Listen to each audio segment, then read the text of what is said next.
बिस्मिल्लाह जी TikTok वाले संगियो भराओ बेलियो मित्रों सजनों मक्खन दिओ पेड़ियो मलाई दिओ ढूंढियो की हाल है तुहाडे सब दा। आज फिर नवी वीडियो और नवा पिंड लैके साडी टीम सोहने पिंड पंजाब दे तुहाडी खिदमत दे विच हाजिर है ते पिंड दा नाम है सुपरा, तहसील खारियां, जिला गुजरात। याद रखना सूबा पंजाब दे जिला सरगोदा दे अंदर भी इसे नाम दा पिंड मौजूद है। जिला शेखुपुरा, जिला मियांवाली और जिला गुजरांवाला दे अंदर भी सुपरा नाम दे पिंड मौजूद ने। लेकिन अज असी जेड़े सुपरा मौजूद आ ये तहसील खारियां और जिला गुजरात दा पिंड है।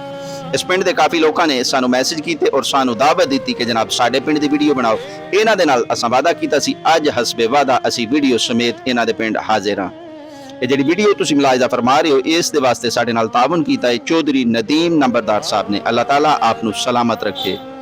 अगर तुसीं भी अपने पिंड की वीडियो बनवाना चाहते हो तो सानू दावत दिओ। स्क्रीन के उत्ते साडा राबता नंबर मौजूद है। इंशाअल्लाह असी तुहाडे पिंड जरूर हाज़री देवांगे और तुहाडा पिंड पूरे पाकिस्तान नू वखावांगे। अगर तुहानू अपने पिंड की वीडियो साडे टिकटॉक चैनल ते नहीं मिल रही तो साडे यूट्यूब चैनल जिसका नाम सोहने पिंड पंजाब दे वे उस दे उत्ते विजिट करो। इंशाअल्लाह तुहानू अपने पिंड की वीडियो उत्थे मिल जाएगी। इस पिंड दे जेड़े साडे मेजबान ने आप दा नाम चौधरी नदीम नंबरदार साहब है। आप इस पिंड दे विच अपना कारोबार कर रहे हैं। अल्लाह ताला आप दे कारोबार दे विच मजीद तरक्कियां और बरकतां अता फरमाए। इन्हां दी तरह इस पिंड दे और भी काफ़ी लोग यूरोप, अमेरिका और अरब दे अंदर सैटल ने और अपना कारोबार कर रहे हैं। साडे पिंडां दे लोगों की कोशिश होंदी है कि अगर बच्चा मैट्रिक फेल हो गया है तो उहदे कागजात पुट्ठे सीधे यूनियन कौंसल दे विचों बनवा के, अगर उहदी उम्र भी पूरी नहीं तो जल्दी जल्दी यूनियन कौंसल दे विचों उहदी डेट अगे करा के ते उसनू बैरूने मुल्क किसी तरीके भेज दिता जाए। बिल्कुल इस तरह का मामला जंगल दे विच भी पेश आंदा है। रिच काफ़ी अरसे तो बेरोजगार है। अचानक उहदी नज़र अखबार दे विच पैंदी है। अखबार दे उत्ते लिखिया है कि एक खाली असामी मौजूद है। ये नौकरी सिर्फ खरगोश दे वास्ते मुख्तस की जाती है। रिच पुठे सीधे हरबे इस्तेमाल करन लग गया तो रिच दा दिल कीता कि मैं ये नौकरी किसी तरीके हासिल कर लवां। रिच सरकार दे दफ्तर पहुंच जाता है और उत्थे जाके अर्ज करता है कि जनाब अली ये जिहड़ी खरगोश दे वास्ते खाली असामी है इहदे उत्ते मनु नौकरी दे दी जाए क्योंकि मैं काफ़ी अरसे तो बेरोजगार हाँ। दफ्तर दे विच जेड़े सरकारी जानवर मौजूद ने वो कहन लगे जनाब अली तुहानू ये नौकरी किस तरह दे दी जाए, तुसी ते रिच हो जबकि ये नौकरी सिर्फ और सिर्फ खरगोश दे वास्ते मुख्तस की गई है। रिच बड़ा चालाक है। वह फौरन अपने इलाके की यूनियन कौंसल के अंदर पहुंचता है तो सैकटरी साहब को कुछ पैसे देता है तो अपना बर्थ सर्टिफिकेट और अपना डोमिसाइल और अपना बेफार्म सारा खरगोश के नाम से बनवा के ते दोबारा सरकार के दफ्तर के विच हाज़री देता है। सरकार जिस वेले उहदे कागजात चैक करते हैं तो वह खरगोश के नाम से बने होंगे ने, उन्होंने सरकारी नौकरी खरगोश की जगह पर दे दी जाती है। कुछ अरसा वह नौकरी करता है लेकिन अपनी नौकरी तो बहुत बेजार हो जाता है क्योंकि उन्होंने खाना पीना जो दिता जाता है वह सारा खरगोश वाला है। सहूलतां सारियां खरगोश वालियां ने और काम भी बहुत तेज़ी के नाल ले जाते हैं जिस तरह खरगोश काम करता है। वह अपनी नौकरी तो बहुत ज़्यादा तंग है। थोड़े अरसे तो बाद रिच नूं पता चलता है कि फलां जगह के उत्ते एक खरगोश है तो रिच वाली पोस्ट के उत्ते नौकरी कर रहा है। वो सरकार के दफ्तर जाता है तो सरकार नूं जाके कहता है कि जनाब अली मैं रिच हाँ तो नौकरी खरगोश की कर रहा, सहूलतां सारियां मैनूं खरगोश वालियां मिलदियां ने। फलां जगह के उत्ते एक खरगोश है तो वह नौकरी रिच वाली जगह की करता है पिया तो उन्होंने सहूलतां भी बहुत आला मुयसर ने। तुसीं मेहरबानी करो उहदी जगह ते नौकरी मैनूं दे दिओ और मेरी जगह ते नौकरी उहनूं दे दिओ। सरकार कहन लगी तो असी एक कमेटी बनाने जिहड़ी ये फैसला करेगी तुसी फलां जगह ते चले जाओ। एक चीतियां की कमेटी बनी तो वह तुहाडा फैसला करेगी। अपने तमाम कागजात दे हमरा रिच उस कमेटी के सामने पेश हो जाता है। कमेटी वाले जिस वेले उहदे कागजात चैक करते हैं तो उन्हां दे उत्ते सारा बायोडेटा खरगोश का लिखिया होंदा है तो वह कहन लगे कि ये ते कागजात खरगोश दे ने, तू पहले साबित करके तू खरगोश नहीं बल्कि तू रिच है।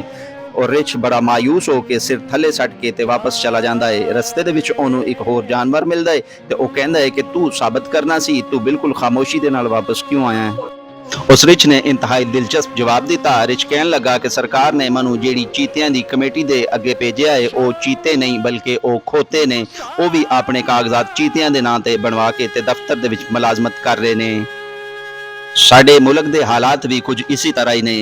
हर बंदा अपनी मर्जी के कागजात बनवा के ते अपनी मर्जी की नौकरी कर रहा है। आवाम नूं बिल्कुल रिलीफ नहीं दिता जा रहा। हुण तुहाडे नाल कुछ इस पिंड की भी इन्फॉर्मेशन शेयर करते चलीए। ਅਗਰ ਤੁਸੀਂ ਲਾਹੌਰ ਤੋਂ ਰਾਵਲਪਿੰਡੀ ਦਾ ਸਫ਼ਰ ਬਰਸਤਾ ਜੀਟੀ ਰੋਡ ਕਰ ਰਹੇ ਹੋ ਤੇ ਰਸਤੇ ਦੇ ਵਿੱਚ ਇੱਕ ਸ਼ਹਿਰ ਆਏਦਾ ਜਿਸ ਦਾ ਨਾਮ ਲਾਲਾ ਮੁਸਾ ਹੈ। ਇਸੇ ਸ਼ਹਿਰ ਤੋਂ ਇੱਕ ਲਿੰਕ ਰੋਡ ਨਿਕਲਦਾ ਹੈ ਜਿਹੜਾ ਜੀਟੀ ਰੋਡ ਲਾਲਾ ਮੁਸਾ ਨੂੰ ਗੁਜਰਾਤ ਡਿੰਗਾ ਰੋਡ ਦੇ ਨਾਲ ਲਿੰਕ ਕਰਦਾ ਹੈ। ਇਸੇ ਲਿੰਕ ਰੋਡ ਦੇ ਉੱਤੇ ਇਹ ਸੁਪਰਾ ਪਿੰਡ ਵਾਕਿਆ ਹੈ ਜਿਸ ਦੀ ਆਬਾਦੀ ਤਕਰੀਬਨ 2500 ਨਫੂਸ ਦੇ ਉੱਤੇ ਮੁਸ਼ਤਮਿਲ ਹੈ ਔਰ ਇਸ ਦੇ ਅੰਦਰ ਤਕਰੀਬਨ 350 ਤੋਂ 400 ਘਰ ਆਬਾਦ ਨੇ। ਇਸ ਪਿੰਡ ਦੇ ਇਰਦ ਗਿਰਦ ਜਿਹੜੇ ਪਿੰਡ ਵਾਕਿਆ ਨੇ ਉਹਨਾਂ ਦੇ ਨਾਮ ਕੁਝ ਇਸ ਤਰ੍ਹਾਂ ਨੇ: ਕੋਟਲਾ ਸਾਰੰਗ, ਕੋਟਲਾ ਕਾਸਮ, ਟਿੱਬੀ ਚਾਂਦ, ਪਸਵਾਲ, ਚੌਹਾਨ ਕਲਾਂ ਔਰ ਚੌਹਾਨ ਖੁਰਦ।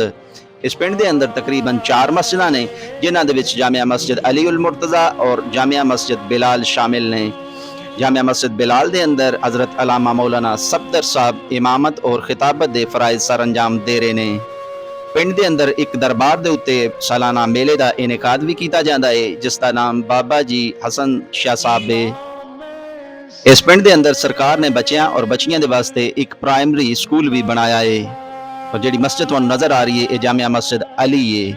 ਔਰ ਮੋਟਰਸਾਈਕਲ ਤੇ ਜਿਹੜਾ ਬੱਚਾ ਨਜ਼ਰ ਆ ਰਿਹਾ ਹੈ ਇਸ ਦਾ ਨਾਮ ਸ਼ਾਹਨਵਾਜ਼ ਹੈ। ਇਸ ਨੂੰ ਇਹ ਇਜਾਜ਼ਤ ਹਾਸਲ ਹੈ ਕਿ 5ਵੀਂ 6ਵੀਂ ਕਲਾਸ ਤੱਕ ਇਹ ਪਹਿਲੀ ਪੋਜੀਸ਼ਨ ਲੈਂਦਾ ਰਿਹਾ ਹੈ। ਅੱਲਾਹ ਤਾਲਾ ਇਹਦੇ ਇਲਮ ਦੇ ਵਿੱਚ ਮਜ਼ੀਦ ਬਰਕਤਾਂ ਅਤਾ ਫਰਮਾਏ।